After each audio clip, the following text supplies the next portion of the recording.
जय गणेश विद्यार्थियों, हमारे इस रीट यूट्यूब चैनल पर आप सबका स्वागत और हार्दिक अभिनंदन है।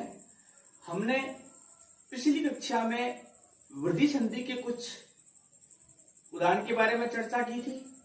हमने स्वर्णदीप संधि के सूत्र उसके उदाहरण के बारे में चर्चा की थी। आज हम इस कक्षा में अगली जो संधि के प्रकार हैं उन संधि के प्रकारों के बारे में चर्चा करेंगे। तो हम आज अच संधि के छठे प्रकार पूर्व रूप संधि के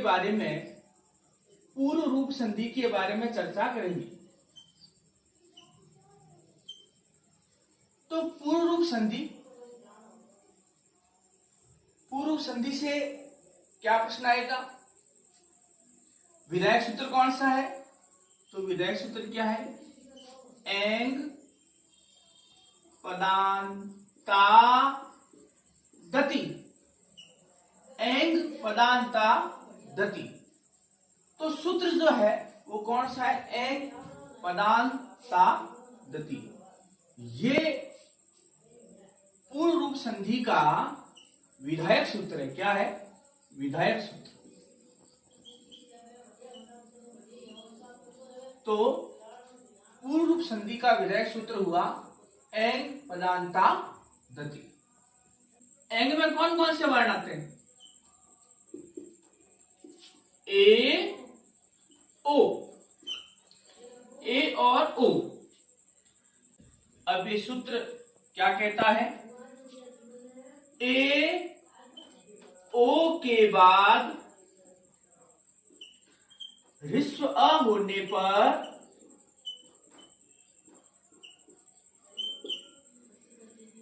ए ओ के बाद ह्रस्व अ होने पर पूर्व रूप संधि होती है।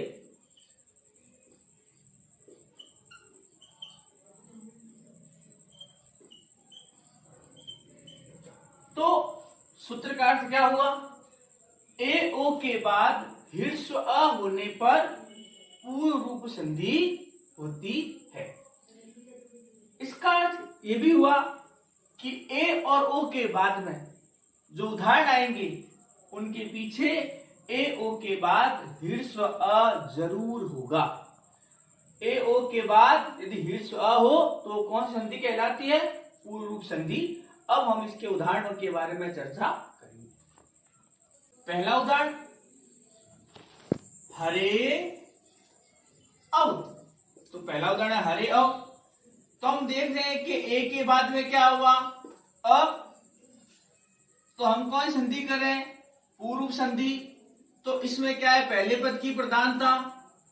तो हरे में ए है, अ में अ है, तो हमने इस अ को किसमें मिलाया? ए में मिलाया। तो वापस पूर्व संधि में क्या हो जाता है? पूर्व आदेश हो जाता है। कौन सा? पूर्व वर्ण हो जाता है। पूर्व वर्ण ही वापस वहां पर हो जाता है। जैसे ए और अ, ए पूर्व में है, अ बाद में है। तो इस अ को हमने ए में मिला दिया। तो पूर्व आदेश क्या हुआ? ए। तो यहां स्थिति क्या हुई? ह र ए और ये अवग्रह चिन्ह अ का और ये व। तो यहां पर क्या हो गया? हरे अव। उसी तरह दूसरा उदाहरण विष्णु अव। हम देख रहे हैं कि आगे कौन है? ओ है। तो ये ओ हो गया और ये अ हो गया। हमने सूत्र क्या पढ़ा था? ए और ओ के बाद में क्या होना चाहिए? ह्रस्व अ होना चाहिए। तो ह्रस्व अ का क्या हो जाएगा? अवग्रह चिन्ह बन जाएगा। ये अ ओ में चला जाएगा तो वापस क्या हो जाएगा? ओ। तो यहां पर स्थिति क्या बनेगी? विसर्ण। क्या हो जाएगा? विसर्ण ओ और ये अव। तो यहां पर क्या हो जाएगा? विष्णु अव। ये हुआ। हमने दो उदाहरण देखे। अब तीसरा उदाहरण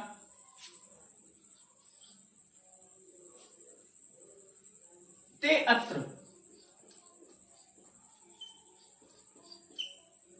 हमने फिर देखा ते अत्र में क्या होगा, ते में क्या है, ए है और पीछे क्या है, हिर्स्व अ है, तो यहाँ पर सीधा क्या बन जाएगा, ते अत्र। चौथा उदाहरण, गुरु अस्मि। गुरु अस्मि तो हम देख रहे हैं ओ है, पीछे अ है, तो यहाँ पर क्या हो जाएगा, गुरु। वापस पूर्व जो है वो का वो आदेश हो जाएगा, तो यहाँ पर गुरु अस्मि हो जाएगा। मैंने यहाँ 5 उदाहरण लिख दिया। गृहे अस्ति, तो हम देख रहे हैं ए के बाद फिर क्या है, हिर्स्व आया, तो अ का क्या हुआ, ए आदेश वापस हो गया पूर्व रूप में, और अ जो है वो क्या हो गया, अवग्रह, तो गृहे अस्ति हो गया। उसी तरह हम छठा उदाहरण करते हैं, वने अटति। वने अटति, तो हम क्या देख रहे हैं, ए है और पीछे हिर्स्व है, तो ए का ए वापस हो जाएगा क्योंकि पूर्व आदेश करना है, और अ का क्या बनाना है, अवग्रचित बनाना है, तो क्या बन जाएगा, वने अटति। को अपि, तो को अपि में क्या हो रहा है, वही ओ है और पीछे हिर्स्व है, तो हम क्या करें, पूर्व संधि जो पूर्व में लिखा है वो आदेश वापस हो जाएगा, तो क्या हो जाएगा, को अपि, तो क्या शब्द बना, को अपि। तो हमने अभी कौन सी संधि के बारे में चर्चा की, पूर्व संधि के बारे में। विधायक सूत्र हमने पढ़ा। अब आपको पूछा जाएगा को अपि में कौन सी संधि है, तो पूर्व संधि। वन्यर्थी में कौन संधि है, तो पूर्व संधि। इस प्रकार के प्रश्न आएंगे, और ये भी आएगा कि भाई को अपि है, इस पद का विग्रह कीजिए, हरे अव है उसका विग्रह कीजिए, विष्णु अव है उस पद का है जो विग्रह कीजिए, संधि विच्छेद कीजिए। इस प्रकार के प्रश्न आपके पेपर में आ सकते हैं। हमने पूर्व रूप संधि के बारे में चर्चा की। अब हम पररूप संधि के बारे में चर्चा करेंगे। कौन सी संधि, पररूप संधि। पररूप संधि हमने पूर्व रूप में देखा, उसमें पहला जो पद था वो प्रधान था, हमने पहले जो वर्ण था उसका आदेश कर दिया, और इसमें क्या हो जाएगा, पर माने बाद वाला। इसमें क्या हो जाएगा, बाद वाला वर्ण महत्व रखेगा। कौन सा महत्व रहेगा, बाद वाला। तो इसका विधायक सूत्र क्या है,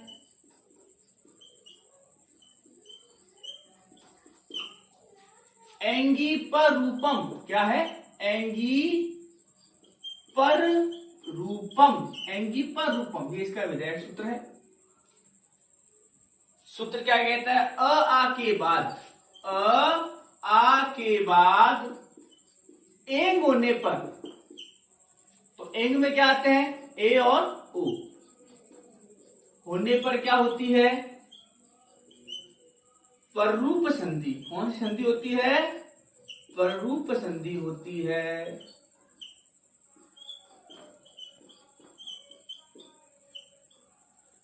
तो हम देख रहे हैं कि पिछली जो संधि पढ़ी उसमें क्या था, ए और ओ के बाद हिर्स्व अ होना चाहिए, और इसमें क्या है, अ आ के बाद ए ओ होना चाहिए। अब हम देख रहे हैं कि अ आ के बाद क्या होना चाहिए, ए होगा, तो पररूप संधि कहलाएगी। अब हम इसके उदाहरण पढ़ेंगे। प्रएजते, अब हम देख रहे हैं अ है, ए है, अ और ए, पर मैंने बाद में क्या आदेश हो रहा है, ए, तो वापस क्या करेंगे, ए, तो यहां पर क्या स्थिति बनेगी, प्रेजते, तो क्या हो जाएगा, प्रेजते। क्या पद बनेगा, प्रेजते। अब हम दूसरा उदाहरण करेंगे, उपोषति। तो हम देख रहे हैं क्या है, उप में अ है, ओस्ति में ओ है, तो वापस बाद वाला आदेश होगा, तो क्या है बाद वाला, ओ, तो ओ हो गया, तो स्थिति क्या बनी, उ प ओ श ति, जोड़ने पर क्या हुआ, उपोषति। क्या बना, उपोषति। अब हम तीसरा उदाहरण करेंगे, प्रएष्यति। क्या करेंगे? प्रएष्यति। तो क्या है? एष्यति में ए, अ के बाद कौन आ रहा है? एंग। एंग का मतलब ए, तो वापस क्या हो जाएगा? परूपादेश में ए। तो क्या होगा? प्रेषयति।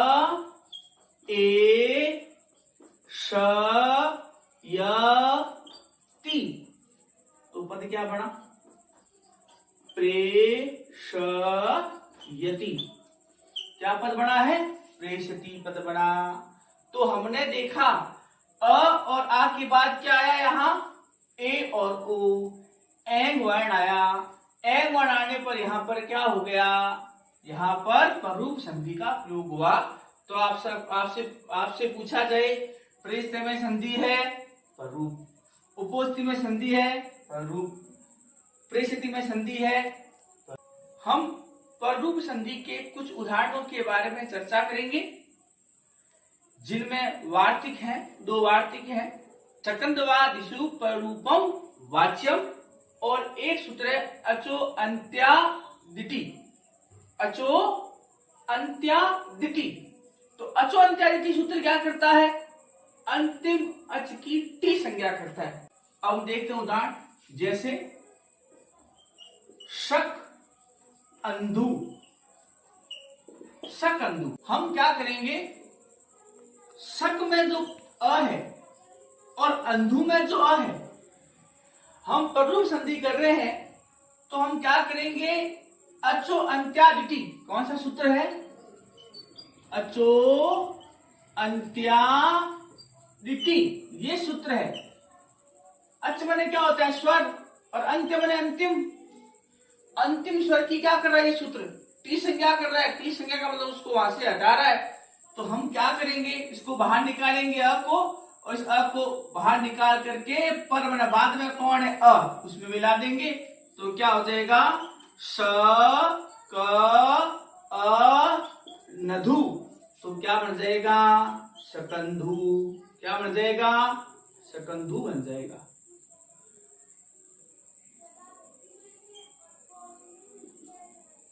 अब हम दूसरा उदाहरण करेंगे।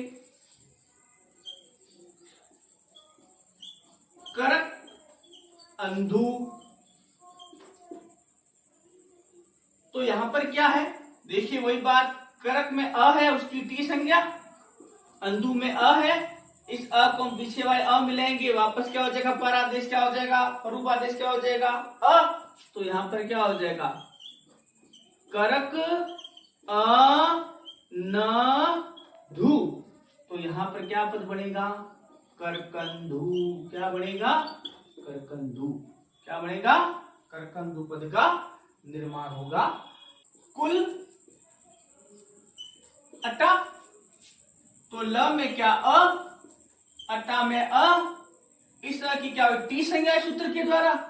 इस अ को हमने क्या किया? इस अ में मिलाया, तो वापस क्या? पर आदेश क्या हो गया? परूप आदेश क्या हुआ? अ। तो यहाँ पर स्थिति क्या बनी? कु ल अ टा। क्या पद बना? उल्टा। उसी तरह चौथा उदाहरण है मात्र अंड। मात्र अंड, हम इसमें भी क्या देख रहे हैं? अ और अ है। तो ये जो अ है, मात्र में जो अ है,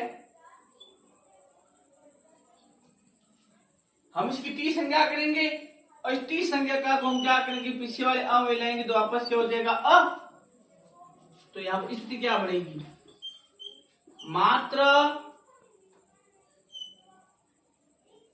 मात्र अ न और ड। तो जोड़ने पर क्या बनेगा? मातंड। अब हम पांचवा उदाहरण करेंगे।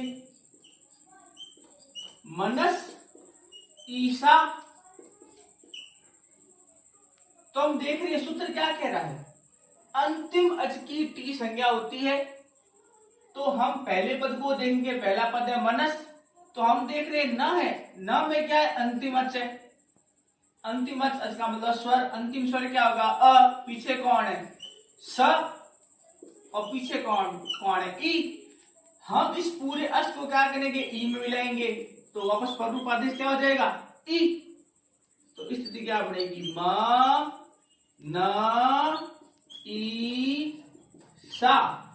तो क्या बना मनीषा। तो हमने देखा जो मनस्पद है मनस्पद में अंतिम अच जिसकी क्या होगी टी संज्ञा अचो सूत्र से। तो अंतिम अच क्या हुआ अंतिम स्वर क्या हुआ अ। पीछे कौन जुड़ा है व्यंजन हमने उसको मिला लिया तो क्या हुआ अस और पीछे कौन है ई। हमने इस पूरे अस को किसमें मिलाया ई में तो पररूप आदेश कौन हो गया ई। फिर हमने इसलिए पढ़ा मन ई सा समस्त क्या बना मनीषा। छठा उदाहरण पतत अंजलि।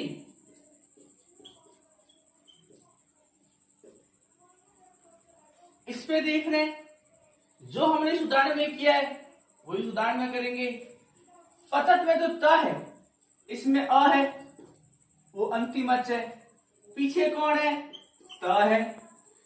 तो अंतिम अच की टी संज्ञा होती है साथ में कौन है व्यंजन में साथ में दोनों क्या हो जाएगी टी संज्ञा हो जाएगी और पीछे कौन है अ। हम इस अ पूरे को किसमें क्या करेंगे क्या आदेश करेंगे अ। तो ये पीछे हो गया अ। तो स्थिति क्या बनी प त अ ज ली। जब इसको जोड़ा तो क्या बना प त जली। तो क्या पद बना पतंजलि। हमने पररूप संधि की पररूप संधि के उदाहरणों को हमने समझा और इसी उदाहरण के साथ हमारी पररूप संधि है जो समाप्त हो गई। अब हम अच संधि के अंतिम प्रकार यानी कि 8वें प्रकार प्रकृति भाव संधि के बारे में चर्चा करेंगे। तो प्रकृति भाव संधि है इसका सूत्र कौन सा है ई दू दे द द्वि वच नम प्रगेयम प्रगेयम। क्या हुआ ई दू दे द द्वि वचनम प्रगेयम। तो प्रगेयम प्रगेयम का मतलब क्या होता है प्रगेय संज्ञा। क्या होती है प्रगेय संज्ञा। तो प्रगेय संज्ञा का अर्थ क्या है पहले हम इसको समझेंगे। प्रगेय प्रगेय का अर्थ क्या है संधि कार्य न होना संधि कार्य न होना। संधि कार्य न होना अर्थात क्या होना संधि का अभाव होना। प्रगम का मतलब क्या हुआ संधि कार्य नहीं होगा संधि का अभाव भी होगा। तो इस सूत्र से क्या हो जाएगी जो पद होंगे उनकी प्रगय संज्ञा हो जाएगी। कौन संज्ञा हो जाएगी प्रगय संज्ञा हो जाएगी। और प्रगय संज्ञा का अर्थ आपने क्या समझा संधि कार्य का ना होना। अब संधि कार्य कहां नहीं होगा जहां पर दीर्घ ई हो दीर्घ ऊ हो ए हो। जहां पर आपको पहले पद में जहां पर आपको क्या मिले पहले पद में दीर्घ ई दीर्घ ऊ और ए ये हो वहां संधि कार्य नहीं होगा। वहां क्या नहीं होगा संधि कार्य नहीं होगा।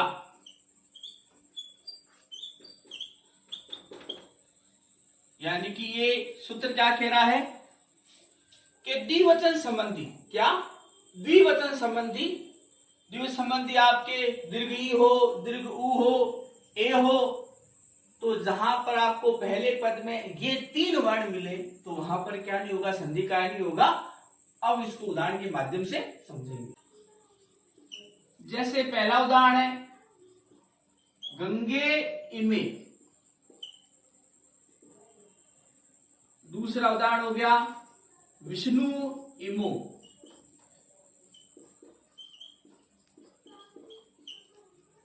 तीसरा उदाहरण हो गया हरे इमो। चौथा उदाहरण हो गया आपके हरी एतो।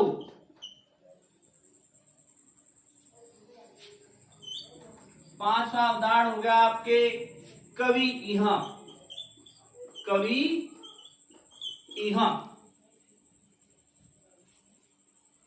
पहले हम उदाहरणों को समझेंगे, 5 उदाहरणों को। मैंने आपको समझाया कि द्विवचन संबंधी ए हो पहले पद में। क्या हो पहले पद में ए? तो यहां पर आपको क्या करना है, सिर्फ ये जो आपको निशान दिखाई दे रहा है बीच में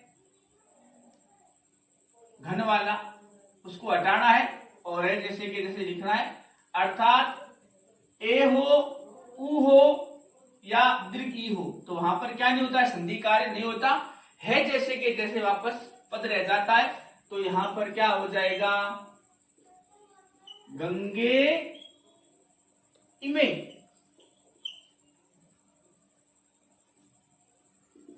विष्णु इमो। यहां पर क्या होगा, हरे इमो। यहां पर क्या होगा, हरी एतो। यहां पर क्या हुआ, कवि इह। अब हम छठा उदाहरण करेंगे इसका। छठा उदाहरण है मुनि अत्र। मुनि अत्र। सातवां दंपति औषधम। ये उदाहरण है। अब आप इसमें भी देख लो क्या हुआ, बड़ी आ गई, बड़ी आती, यहां पर क्या हुआ, घन का चिन्ह देगा तो यहां पर क्या रह जाएगा, मुनि अत्र। और यहां पर क्या बनेगा, दंपति औषधम। इसी उदाहरण के साथ आज संधि का जो पहला भाग है स्वर संधि, वो समाप्त हो गया। अब हम अगली जो कक्षा है, उस कक्षा में हम व्यंजन संधि अर्थात हल संधि के बारे में चर्चा करेंगे। आपका बहुत बहुत धन्यवाद।